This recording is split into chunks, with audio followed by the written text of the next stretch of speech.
जय शिवधाम जय गुरुपीरानंदेर जय।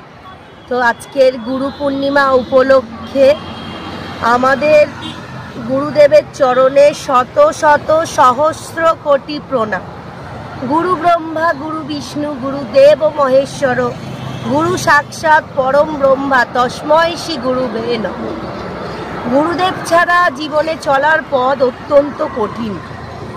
गुरुदेव ना थाकले कठिन परिस्थिति थेके कखनोई आमरा किन्तु बेरोते पारताम ना। जखोनी आमरा कोनो विपदे पड़ी गुरुदेव किन्तु तखोनी आमादेर हाथ धरे सेई विपद थेके उद्धार करे नेय कोनो ना कोनो भावे कोनो ना कोनो रूपे।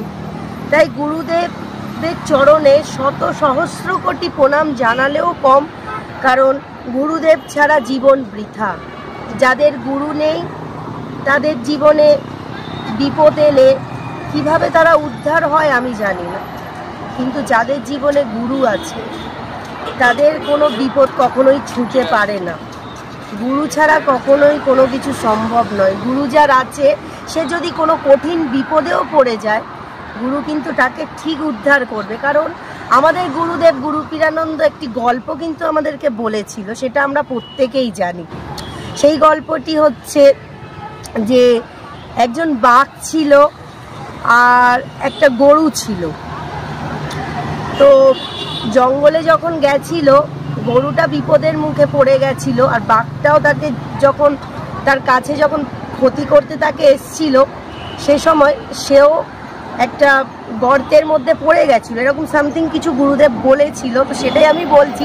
তো সেই সময় গরু যে ছিল গরুর কিন্তু মানে যার বাড়িতে গরুটা থাকতো যেটাকে পুষেছিল তার কিন্তু গুরু ছিল, যে গরুটা ছিল তার কিন্তু গুরু ছিল, মানে তার মালিক ছিল। কিন্তু বাঘটার কিন্তু কোনো মালিক ছিল না। তো বাঘটা যখন পড়ে গেছিল তাকে তুলবার মতো কেউ আর খোঁজ নেবার মতো কেউ ছিল না। কিন্তু গরুটা যখন পড়ে গেছিল, গরুটা যখন ওই বিপদের মুখে, তখন গরু বলেছিল বাঘকে যে আমাকে কিন্তু আমার মালিক ঠিক খুঁজে নেবে, তোর তো কেউ নেই, তোকে কেউ খুঁজবে না।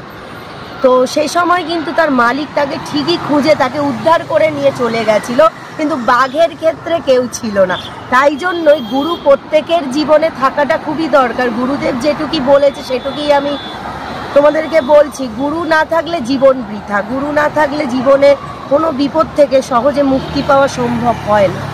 তো গুরু থাকলে যত কঠিন বিপদ আসুক না কেন সে ঠিক হাত ধরে টেনে ধরবেই।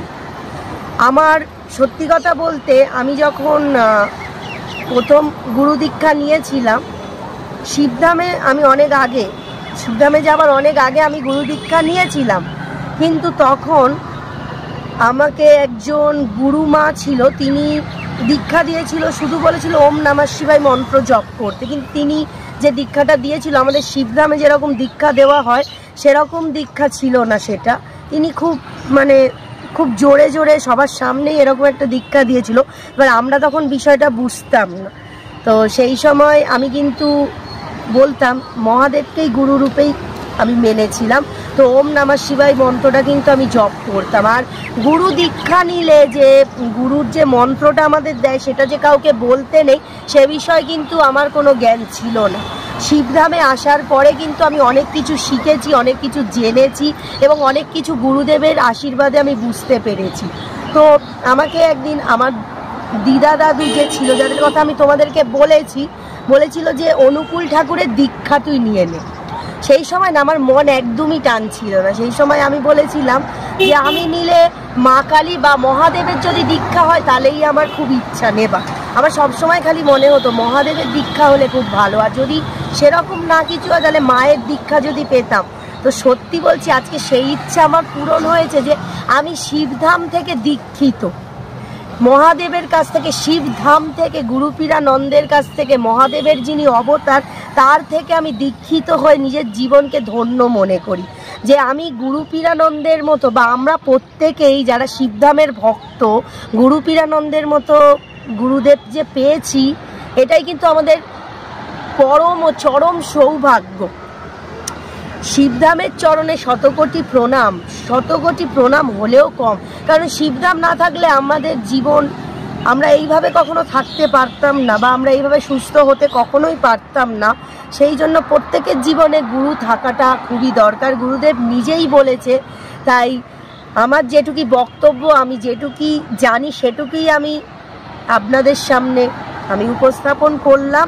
গুরুদেব ছাড়া জীবনে আমি কখনো এত দূর এগোতে পারতাম না। আমি যে শিবধামে গিয়ে সেবা দিতে পারছি বা শিবধাম থেকে গুরু দীক্ষা পেয়েছি, সেটা একমাত্র শিবধাম এবং গুরুদেবের জন্যই হয়েছে। আর গুরুদেবকে যে কিভাবে আমি পেয়ে গেছি শিবধামের আশীর্বাদে, সেটা জানতাম না যে আমি কখনো মহাদেবের দীক্ষা পাবো বা শিবধাম থেকে এরকম আমি গুরু দীক্ষায় দীক্ষিত হব, এটা আমি কখনো ভাবতে পারিনি।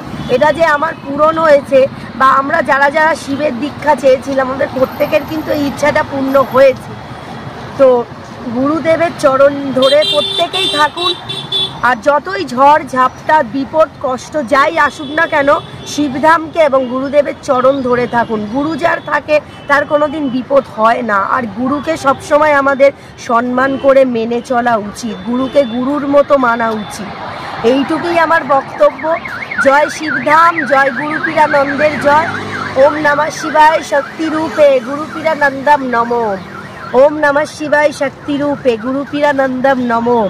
ওম নমঃ শিবায় শক্তিরূপে গুরুপীরানন্দম নমো। এবং আজকের গুরু পূর্ণিমার দিনে আমি আরেকটি মন্ত্র বলবো, যেটা গুরুদেব আমাদের প্রত্যেককে দিয়েছে, গুরু প্রণাম মন্ত্র। গুরু ব্রহ্মা গুরু বিষ্ণু গুরুদেব মহেশ্বর গুরু সাক্ষাৎ পরম ব্রহ্ম তস্মৈ শ্রী গুরুবে নমঃ। এবং গুরু প্রণাম মন্ত্রটি আমি বলছি। ওং ওং ওং সর্বমুক্তিদায়িনী তারা দুর্গা মাতস্য শিব রুদ্রা শক্তি অভেদরূপ বরপুত্র অপার কৃপা ঘনকুল নাথস্য নাথ ভগবান শ্রী শ্রী গুরুপীরানন্দম নমো নমঃ। ওং দেবাদিদেব মহাদেবস্য সাক্ষাৎ অবতারম চিরমুক্ত মহাযোগী অতিঘোর মৃত্যু বিনাশক ভগবান শ্রী শ্রী গুরুপীরানন্দম নমো নমঃ। ওং মহাত্রিকাল সিদ্ধিপ্রাপ্তং সাধক কুল চূড়ামণি সর্বে বিরাজমান পরম গুরু ভগবান শ্রী শ্রী গুরুপীরানন্দম নমো নমঃ। জয় শিবধাম, জয় শিবধাম, জয় শিবধাম, জয় গুরুপীরানন্দ মহারাজের জয়, জয় গুরুদেবের জয়। গুরুদেবের চরণে শত সহস্র কোটি প্রণাম। জয় শিবধাম।